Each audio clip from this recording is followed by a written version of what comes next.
Are you tired of toggling between Semrush tabs to compare domains? Learn how to compare up to 5 domains side by side in under 2 minutes.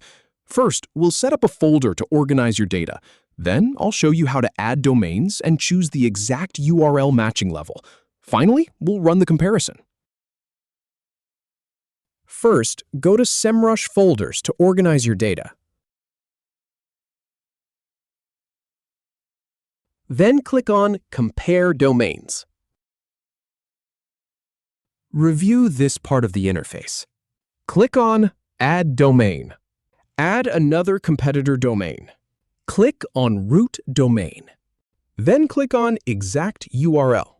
Click on Exact URL again to confirm. Now click on Subdomain.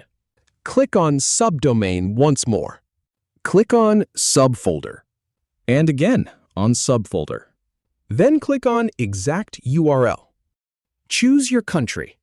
Finally, click on Compare to see the results.